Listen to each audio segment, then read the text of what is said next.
So Sam Vecini, this guy makes a living watching and talking about basketball, and he is a draft expert, and he is I don't know if he's a scout, but he's a draft expert.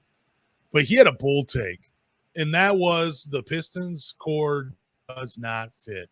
Now, in my opinion, it's a young team. They need a few more games together, and just a few more pieces need to be put in the right place before you can make a take, before you can have a take like that. But Stan Vecini, he came out and said, doesn't make sense. Basically, they should start over, right? It doesn't make sense to start Jaden Ivey and Asar alongside Cade Cunningham. I don't know about you, Anthony, but I'll say it again. I disagree with Sam Vecini. And the only reason I'm disagreeing with him is because you have to let this play out for a few more games before you make take such a bold take. I agree. I want to play the video for people watching live that don't know what we're talking about. So Sam Vecini is a athletic NBA scout, and he's been doing it for quite a long time. He's very well respected in the NBA draft community. And this is what he had to say about your Detroit Pistons and their core. I think this team has been incredibly poorly built from a core perspective. And that's always been my concern with the Pistons, is just fit. I mean, you look at the teams that are having success around the league right now, the rosters make sense. They fit together for the most part, right? Mm-hmm. Denver is a testament to how having a roster that fits together around your superstar is how you actualize that player. Oklahoma City, I think, is a prime example of this. They take guys, as I've talked about on this show for years now, great positional size, elite level processing of the game, and high level skill. That's their equation. So I know me and you have talked before about fit, best player available, but I think what a lot of people took out of this video was Sam Vecini hating on the Pistons. He wasn't hating on the Pistons whatsoever. Yeah. I think he was just questioning when you have a starting five, because you're only really missing maybe one more piece of a core to build around. I think Isaiah Stewart is the Pistons' best three-point shooter, but I question if he's going to be a long-term starter, and I'll leave it at that. But when you have a Ausar Thompson that's not a perimeter threat yet, when you have a Jalen Duren that is still developing, he does have some touch, around like 10 feet or less.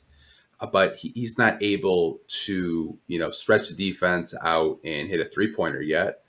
Maybe there's something there. Maybe there isn't. I think that's what Sam Vecini was trying to say. Is like, you're going to be really relying on Cade Cunningham and Jaden Ivey to, hit three-pointers in a league that's very offensive-driven. And both Ausar Thompson and Jalen Duren are very defensive-driven. Now, I disagree with him. I think it can work. I think the Pistons core can develop. They're still fairly young. A lot of these guys are under the age of 23. I think it can work. I think it was kind of just, you look at the Rockets, for example. You look at a guy like Sengun versus Duren. Like, Sengun can hit a three-pointer. He can distribute, pass.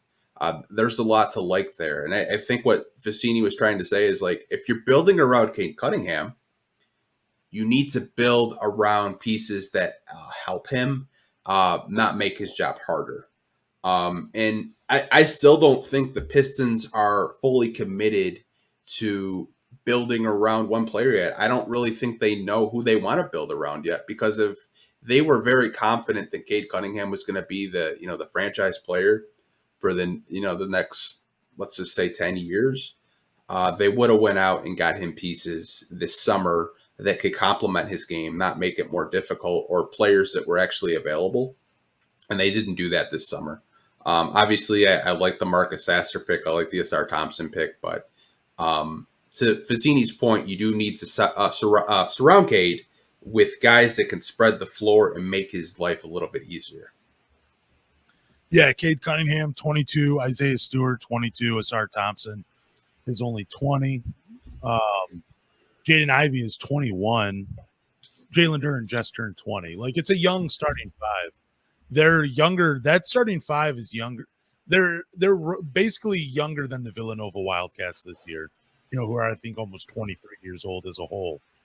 It's a young, inexperienced team, but dude, this is what happens when you always go best player available, man. Like, and it always wasn't that case. Like, I know you made a trade to bring in Duren and everything like that, but like, I just remember getting into arguments with people where it's like, dude, yeah, this guy, player A, might be the most talented player, but player B fits with what you're trying to do. And if you're trying to build around Cade or whoever, like, that's kind of the direction you have to go in. And I think I said this on a podcast one time too, like, always going best player available can ultimately cost you, because if nobody's in the position to succeed, they're not living up to their potential, they're going to be harder to trade, or you're not going to get the right value for them. And that might be potentially what we run into with this Pistons team. But I still want to give it time. I want to see these players gel. I want to see them grow.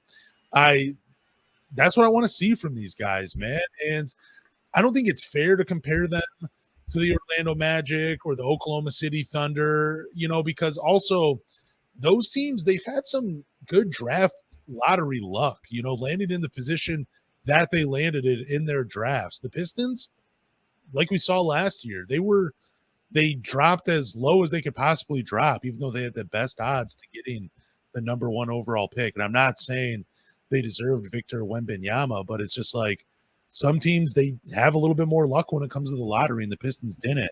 But also, when you're in the position to draft that way, you have to find success, and that's something the Pistons, they always don't find. But again, I'm going to disagree with Sancini just because I don't know what. Like, I don't even think have Cade and Jaden Ivey. They've played, I think, a little over 20 games together now as teammates. So like 15. 15. Oh, yeah, like. I haven't played a lot. Because they played 12 together last year, right? Are you saying like played together or like starting? Just 12 together. I mean, just together, yeah. Oh, together, yeah. I mean, like they've played 20. Like if you're talking about like starting, like 15, but yeah, it's only been 15. Yeah, it's not enough time, man. You just gotta we gotta see this thing through, man, for as bad as that is.